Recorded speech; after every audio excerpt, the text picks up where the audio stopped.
So, is this a big win or a big whoop?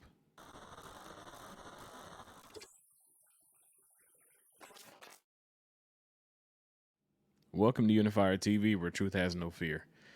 I know people are real upset about this, and I'm starting to see a lot of the people I know on social media complain, oh, men shouldn't be celebrating this. People shouldn't be celebrating this. Well, first of all, this is a victory. Now, it's not as big of a victory as some people are making it because abortion has not yet been completely outlawed like I think it should be. But I think we're working towards that. However, it is brought down from the federal level to the local level, and that's a major deal. And a 5-1 to 3 vote this morning, Friday, June 24th, Roe versus Wade has been overturned. This is big. This is very big. However, it's not a finished project. We need to keep working to make sure abortion is completely outlawed. Now, yeah, people ain't gonna like it. I'm already ready for the comments. Bring it on. I'm not gonna argue with you. The fact is, if you're gonna try to say that abortion should be allowed, well, a man can walk away. Well, he shouldn't.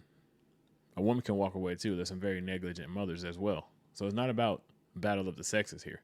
It's not about red and blue. It's about what's right and wrong.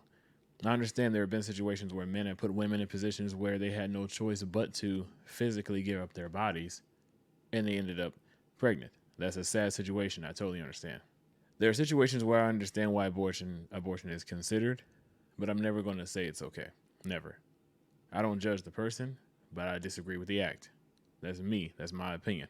I've seen other reasons as well where people are saying, well, men shouldn't have an opinion because they don't carry the child. Yeah, but the child wouldn't be there if it wasn't for the man. So a man has a lot to do with it. And there are good, responsible men out there that want to be around, want to be involved.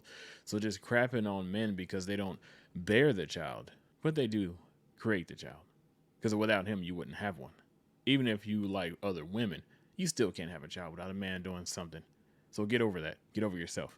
What I will say about this is that's very shocking. However, it's not a finished project because, according to Justice Alito, which I love this statement, he basically said it has been wrong from the beginning. Now it's put back on the people, and the people are voted in at the local level.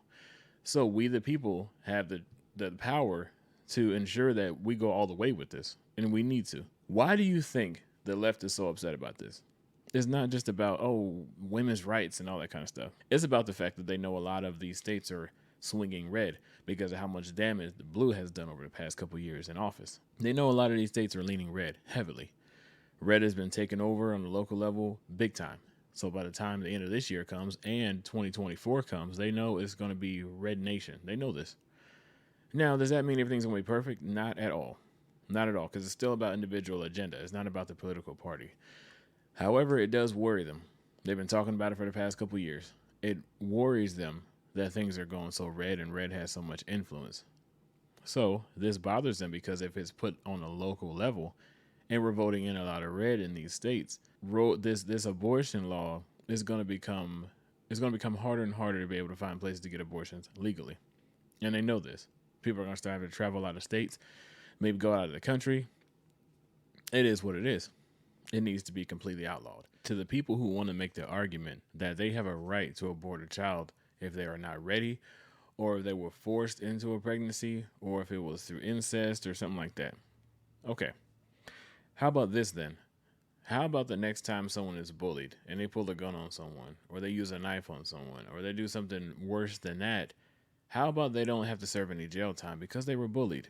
They were picked on. They were pushed into a situation that they were uncomfortable with, and they had to do what they had to do by taking someone's life. Now, when have you seen someone who was bullied get off from taking someone else's life? I don't think I've ever seen it. Because at the end of the day, that person made a decision that cost someone else their life, even though they were in a situation that was unfair, unjust, uncomfortable, something they weren't ready for. There is no tit for tat when it comes to the life of someone, the well being of someone else. Now, if you're put in a position where your life is at stake and you are threatened, you have to defend yourself. That's totally different. But to go out and do something that cost someone else their health or their life because you were put in a situation that you didn't like is not right. I do understand there are situations that are traumatic. I totally get it. I've seen it firsthand. I've been through situations myself. But there's an innocent party in this whole thing. And that's the life of this child. The child had nothing to do with what this person did to you, or you putting yourself in a situation that you weren't ready to be put in. There's no such. It has nothing to do with a man walking away. It has nothing to do with a man having an opinion on something because he doesn't bear the child. It has nothing to do with that. It has to do with the innocent lives of these babies who had nothing to do with the decision-making process, either of the parents who weren't ready or the person who decided to take someone's body from them and inseminate them. Wrong is wrong, but the child shouldn't have to suffer for what someone else did that became an inconvenience. So major victory today, and keep up the fight.